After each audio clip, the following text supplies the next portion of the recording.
নমস্কার, আমি দীপান্বিতা। আমাদের আজকের রেসিপি মৌরি মিছরির শরবতের প্রিমিক্স। আমরা এটি মশলাটা বানানোর জন্য একটা মিক্সিং জার নিয়ে নিলাম। তাতে 20 থেকে 25টা ছোটো এলাচ যোগ করলাম। এরপর নর্মাল যে মৌরি হয় তার 50 গ্রাম আমি সেই মিক্সিং জারে ঢেলে দিলাম। নর্মাল মৌরির সাথে সাথে আমি তাতে দিয়েছিলাম 50 গ্রাম লখনই মৌরি।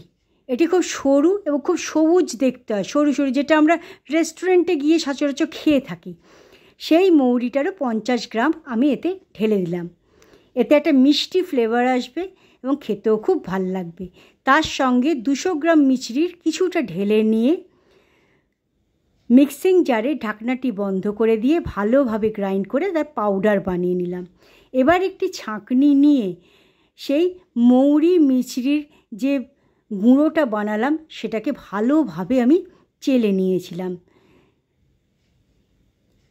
ভালোভাবে তাকে নাড়াচাড়া করে ভালোভাবে চেলে নিলাম, যাতে মৌরির কোনো কিছু মুখে যেন না লাগে। আর যে মৌরিগুলো আবার আমাদের পেশা হয়নি সেগুলিকে আবার মিক্সিং জারে আমি নিয়ে নিয়েছিলাম। তার মধ্যে বাকি মিশ্রিটা দিয়ে আবারও সেটিকে গ্রাইন্ড করে নিয়েছিলাম, পিষে নিয়েছিলাম। সেটাকেও আবার ঢেলে নিলাম ছাঁকনির মধ্যে এবং একটা স্প্যাচুলা দিয়ে ভালোভাবে তাকেও ছেঁকে নিলাম। বাকি যে ছিলকাটা পড়ে রইল সেটাকে আমি ফেলে দিয়েছিলাম। এরপর যে ছেঁকে নেওয়া যে মিছরি আর মৌরির মিশ্রণটি পেলাম, সেটি আমাদের প্রিমিক্স।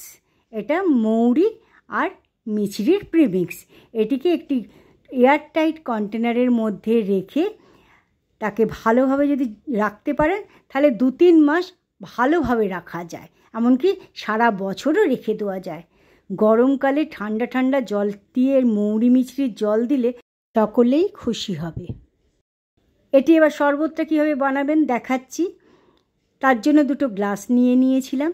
গ্লাসের মধ্যে যে মৌরি মিছরির যে প্রিমিক্সটি বানিয়ে রেখেছিলাম তার থেকে 2 চামচ করে আমি প্রতিটা গ্লাসে দিলাম এবং 1 পিঞ্চ করে ব্ল্যাক সল্ট অর্থাৎ বিট নুন আমি দিয়ে ঠান্ডা জল তাতে ঢেলে দিয়েছিলাম। গ্লাসগুলিতে ঠান্ডা জল ঢেলে দেওয়ার পর একটি চামচের সাহায্যে তা ভালোভাবে গুলিয়ে নিলাম। চাইলে আপনারা কিছু বরফের টুকরো এতে যোগ করে দিতে পারেন। আমাদের মিছরি মৌরি শরবতটি তৈরি হয়ে গেল। এই গরমে ঠান্ডা ঠান্ডা মিছরি মৌরি শরবত সকলের ভালো লাগবে। ধন্যবাদ।